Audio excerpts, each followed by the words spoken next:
അസ്സലാമു അലൈക്കും വറഹ്മത്തുള്ളാഹി വബറകാതുഹു. 10ാം ക്ലാസ് ലിസാനുൽ ഖുർആൻ 14ാം പാഠം ഈസ അലൈഹിസ്സലാം. ഇതാണ് പാഠത്തിന്റെ പേര്. ഈ പാഠത്തിലൂടെ അൽ മൗസൂൽ അഥവാ മൗസൂലയെ കുറിച്ചാണ്. ഇസ്മുൽ മൗസൂല ഏതൊക്കെയാണ്, അതിൻ്റെ ഉപയോഗങ്ങളും ഉപയോഗ രീതികളും അതിൻ്റെ ഉദാഹരണങ്ങളും നമുക്ക് ഈ പാഠഭാഗത്തിൽ നിന്ന് മനസ്സിലാക്കാൻ പഠിക്കാം. പാഠഭാഗത്തിലേക്ക് കടക്കാം. ഹുവല്ലദീ ഖലഖഹുല്ലാഹു തആല ബിലാ വാസിത്തതി അബിൻ. പിതാവിൻ്റെ മാധ്യമമില്ലാതെ അള്ളാഹു സൃഷ്ടിച്ചവനായ വ്യക്തിയാണ് ഈസാ നബി അലൈഹിസ്സലാം. വ ഉമ്മുഹു മറിയമു ബിൻതു ഇമ്രാൻ അല്ലത്തി കഫലഹ സക്കരിയ അലൈഹിസ്സലാം. സക്കരിയ നബി അലൈഹിസ്സലാം സംരക്ഷിച്ചവളായ ഇമ്രാന്റെ പുത്രി മറിയമാണ് അവരുടെ മാതാവ്. تكلم وهو في المهدي فقال إني عبد الله آتاني الكتاب وجعلني نبيا. അദ്ദേഹം പൈതലായിരുന്നപ്പോൾ തൊട്ടിലിൽ വെച്ച് ജനങ്ങളോട് വ്യക്തമായി സംസാരിച്ചു. അപ്പോൾ ആ ശിശു അവരോട് പ്രസ്താവിച്ചു, ഞാൻ അള്ളാഹുവിൻ്റെ ദാസനാണ്. അവൻ എനിക്ക് വേദം തരികയും എനിക്ക് പ്രവാചകത്വമേകുകയും ചെയ്തിരിക്കുന്നു. ഈ പാഠഭാഗത്ത് നിറം കൊടുത്ത ചില പദങ്ങൾ നമുക്ക് കാണാൻ കഴിയും. അല്ലത്തി, അല്ലദി എന്നീ ഓരോ നാമങ്ങളും മൗസൂലയാണ്. ഈസ ഹുവല്ലദി എന്ന് മാത്രം പറയുമ്പോൾ ഉദ്ദേശം വ്യക്തമാകുന്നില്ല. എന്നാൽ ശേഷം വരുന്ന വാക്യം ശ്രോതാവിന് ആ പദത്തെ മനസ്സിലാക്കി കൊടുക്കുന്നു. പിതാവില്ലാതെ സൃഷ്ടിക്കപ്പെട്ടവനായ വ്യക്തിയാണ് ഈസാ നബി അലൈഹിസ്സലാം എന്ന പൂർണ്ണ ആശയം ലഭിക്കാൻ രണ്ട് ലളിത വാക്യങ്ങളെ സംയോജിപ്പിച്ച് ഒരു മഹാവാക്യമാക്കുകയാണ് അല്ലദി ചെയ്യുന്നത്. അതിനാൽ അല്ലദി എന്ന മൈരിഫിയായ നാമത്തിന് ഇസ്മു മൗസൂൽ എന്ന് പറയുന്നു. ഇസ്മു മൗസൂലിയുടെ ആശയം സ്പഷ്ടമാകും വിധം ചേർത്ത് പറയുന്ന പദത്തിന് സ്വില എന്ന് പറയുന്നു. സ്വിലയിൽ ഇസ്മു മൗസൂലയിലേക്ക് മടങ്ങുന്ന ഒരു ലമീർ അഥവാ ലമീർ മുസ്തത്തിർ ഉൾക്കൊള്ളുന്നുണ്ട്. ആ മുസ്തത്തിറായ ലമീറിന് ആയിദ് എന്ന് പറയുന്നു. ആയിദ് ലിംഗത്തിനും വചനത്തിനും മൗസൂലയോട് യോജിക്കണം. ക്രിയയോട് ചേർന്ന് വരുന്ന വ്യാജമല്ലാത്ത സർവനാമമാണ് മൗസൂൽ. മൈരിഫകളിൽ 4ാമത്തെ ഇനമാണ് മൗസൂൽ. ഇനി ശേഷം വരുന്ന സില അഥവാ സംബന്ധക വാക്യം എന്ന് പറയപ്പെടുന്നതുമായ വാക്യം കൊണ്ട് ആശയം നിർണയിക്കപ്പെടുന്ന മൈരിഫയായ നാമമാണ് ഇസ്മു മൗസൂൽ അഥവാ സംയോജക നാമം. മൗസൂലിയായ നാമങ്ങൾ 2 തരമുണ്ട്. ഒന്ന് ഖാസ്സ, ഓരോ ലിംഗത്തിനും പരിമിതമായത് അഥവാ പ്രത്യേകമായത്, അതാണ് ഖാസ്സ. ഓരോ ലിംഗത്തിനും പരിമിതമായത് അഥവാ ഓരോ ലിംഗത്തിനും പ്രത്യേകമായത്. 2 മുഷ്തരിക, ലിംഗവ്യത്യാസമില്ലാതെ നാനാർത്ഥത്തിൽ പ്രയോഗിക്കുന്നവയാണ്. വ്യക്തമായ ഒരർത്ഥത്തിൽ നിർണയിക്കപ്പെട്ടതാണ് ഖാസ്സ. ഒരു വാക്ക് തന്നെ വിവിധ അർത്ഥങ്ങളിൽ പ്രയോഗിക്കുന്നവയാണ് മുഷ്തരിക. ഇതാണ് ഖാസ്സയും മുഷ്തരികയും തമ്മിലുള്ള വ്യത്യാസം നമുക്ക് മനസ്സിലാക്കാൻ പറ്റും. ഖാസ്സയുടെ ചില പ്രത്യേകതകളും ഉദാഹരണങ്ങളും അതിൽ അടങ്ങിയ മുസ്തത്തിറായ ലമീറുകളും നമുക്ക് നോക്കാം. പുല്ലിംഗ ഏകവചനത്തിന് ഉപയോഗിക്കുന്നതാണ് അല്ലദി. അതിൽ മുസ്തത്തിറായ ലമീർ ഹുവ എന്നതാണ്. സ്ത്രീലിംഗ ഏകവചനത്തിന് ഉപയോഗിക്കുന്നത് അല്ലത്തി എന്ന പദമാണ്. അതിൽ മുസ്തത്തിറായ ലമീർ ഹിയ എന്നാണ്. പുല്ലിംഗ ദിവ്യജനത്തിന് ഉപയോഗിക്കുന്ന പദമാണ് അല്ലദാനി. അതിലെ മുസ്തത്തിറായ ലമീർ ഹുമ എന്നാണ്. സ്ത്രീലിംഗ ദിവ്യജനത്തിന് ഉപയോഗിക്കുന്ന പദമാണ് അല്ലത്താനി. അതിലെ മുസ്തത്തിറായ ലമീർ ഹുമ എന്നാണ്. പുല്ലിംഗ ബഹുവചനത്തിന് ഉപയോഗിക്കുന്ന ലമീറാണ് പദമാണ് അല്ലദീന അൽ ഊല. പുല്ലിംഗ ബഹുവചനത്തിന് ഉപയോഗിക്കുന്ന പദമാണ് അല്ലദീന അൽ ഊല. ഇതിലെ മുസ്തത്തിറായ ലമീർ ഹും എന്നാണ്. സ്ത്രീലിംഗ ബഹുവചനത്തിന് ഉപയോഗിക്കുന്ന പദമാണ് അല്ലായി അല്ലാത്തി. ഇതിലെ മുസ്തത്തിറായ ലമീർ ഹുന്ന എന്നാണ്. ഇനി നമുക്ക് നസ്ബിന്റെയും ജറിന്റെയും സന്ദർഭങ്ങളിൽ അല്ലതാനി എന്നത് അല്ലദൈനി എന്നാകും, അല്ലതാനി എന്നത് അല്ലതൈനി എന്നുമാകും. നമുക്ക് ചില ഉദാഹരണങ്ങൾ നോക്കാം. മുഷ്തരിക്കായ മൗസൂലുകളുടെ നമുക്ക് ചില ഉദാഹരണങ്ങൾ മനസ്സിലാക്കാം.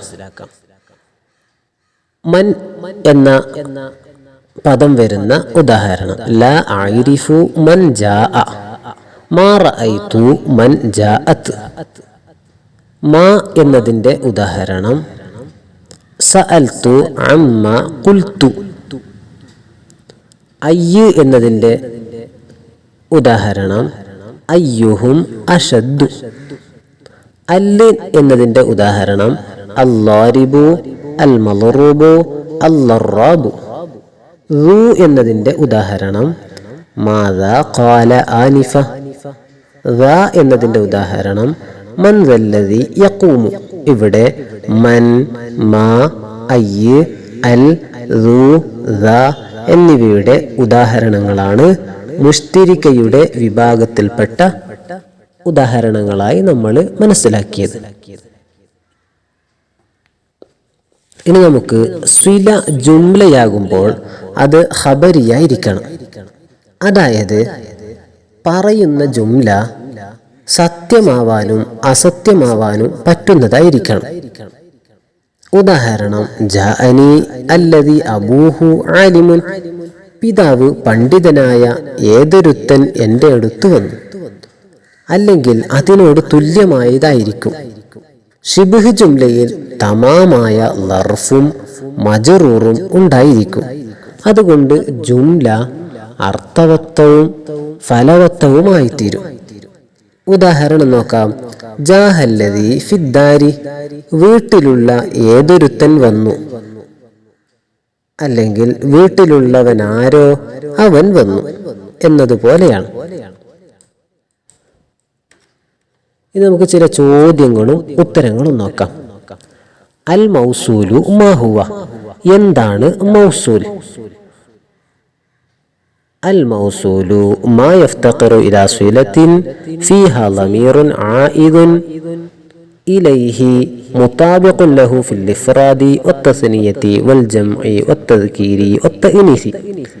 ഏകവചനം, ദിവ്യവചനം, ബഹുവചനം എന്നീ വചനങ്ങളിലും സ്ത്രീലിംഗം, പുല്ലിംഗം എന്നീ ലിംഗഭേദങ്ങളിലും മൗസൂലിനോട് യോജിക്കുകയും അതിലേക്ക് മടങ്ങുകയും ചെയ്യുന്ന ഒരു ലമീറുള്ള സ്വിലയെ ആവശ്യപ്പെടുന്ന നാമമാണ് മൗസൂൽ. അൽ മൗസൂലു ലർബാനി മാഹുമ. മൗസൂല് രണ്ട് തരമുണ്ട്. ഏതെല്ലാം? ഖാസത്തുൻ വ മുഷ്തറകുൻ. ഖാസയാണ്, മറ്റൊന്ന് മുഷ്തറക്കാണ്. ലഫ്ലാനി യോറബാനി കൽ മുസന്ന മാഹുമ. ദിവ്യജനം കണക്കെ ഇഅ്റാബ് ചെയ്യപ്പെടുന്ന രണ്ട് പദങ്ങൾ അഥവാ മുസന്നയെപ്പോലെ ഇഅ്റാബ് ചെയ്യുന്ന രണ്ട് പദങ്ങൾ ഏതെല്ലാം? അല്ലദാനി വല്ലതാനി. ഒന്ന് അല്ലദാനി എന്നുള്ളതാണ്, മറ്റൊന്ന് അല്ലതാനി എന്നുള്ളതാണ്. പുല്ലിംഗത്തെ സൂചിപ്പിക്കുന്ന അല്ലദാനിയും സ്ത്രീലിംഗത്തെ സൂചിപ്പിക്കുന്ന അല്ലതാനിയും. നമുക്ക് ചില കാര്യങ്ങൾ വ്യക്തമാക്കാം. അൽ ഖാസത്തു മിനൽ അസ്മാഇൽ മൗസൂല. മൗസൂലിയായ ഇസ്മുകളിൽ ഓരോ ലിംഗവചനങ്ങൾക്കും പ്രത്യേകമായ നാമങ്ങളേവ? അല്ലദീ, അല്ലതീ, അല്ലദാനി, അല്ലതാനി, അൽ ഊല, അല്ലദീന, അല്ലായി, അല്ലാത്തി. അൽ മുസ്തറകത്തു മിനൽ മൗസൂലത്തി. മൗസൂലിയായ നാമങ്ങളിൽ പൊതുവായി ഉപയോഗിക്കുന്നവ ഏത്? മൻ, മാ, അയ്യ്, അൽ, റു, ദ എന്നിവയാണ്. നമുക്ക് ചില ഉദാഹരണങ്ങൾ വായിക്കാം. ഹുവല്ലദീ ഖലഖഹുല്ലാഹു ബിലാ വാസിതത്തിൻ. ഒരു മാധ്യമവും കൂടാതെ അല്ലാഹു സൃഷ്ടിച്ചതാരെയാണോ അദ്ദേഹമാണത്. ബിന്തു ഇമ്രാൻ അല്ലത്തി അഹ്സനത് ഫർജഹ. തന്റെ ഗുഹ്യസ്ഥാനം കാത്തു സൂക്ഷിച്ച ഏതൊരുത്തിയായ ഇമ്രാന്റെ പുത്രി. അല്ലദാനി ഹുമാ യുസല്ലിയാനി മിൻ അസ്തിഖാഇന. നമ്മുടെ കൂട്ടുകാരിൽ നിസ്കരിക്കുന്നവരാരോ അവരാണവർ. അല്ലതാനി തുരീദാനി അൽ ഖുറൂജ ലിൽ ഹജ്ജി മിൻ അഖവാതിന, ഞങ്ങളുടെ സഹോദരിമാരിൽ ഹജ്ജിന് പുറപ്പെടുന്നവരാരോ അവരാണവർ. ജാ അല്ലാരിബു വല്ലാരിബത്തു വല്ലാരിബൂന, അടിക്കുന്ന ഏതൊരുത്തരും അടിക്കപ്പെടുന്നവരാരോ അവരും വല്ലാതെ അടിക്കുന്നവരായ ഇവരും വന്നു. നമുക്ക് ചില വാചകങ്ങൾ പൂർത്തിയാക്കാം. അൽ മുഅ്മിനൂന അല്ലദീന യുഅ്മിനൂന ബിൽ ഗൈബി, അദൃശ്യങ്ങളിൽ വിശ്വസിക്കുന്നവരാരോ അവർ. അല്ലതാനി തശ്റബാനി അൽ ഖഹ്വത ഉമ്മി വ ഉഖ്തി, കാപ്പി കുടിക്കുന്നവരായ എൻ്റെ ഉമ്മയും സഹോദരിയും. അല്ലാഇ യഅകുൽന ത്വആമ മിനൽ മുസാഫിറാത്തി, യാത്രക്കാരിൽ നിന്ന് ഭക്ഷണം കഴിക്കുന്നവരായ സ്ത്രീകളാണ് അവർ.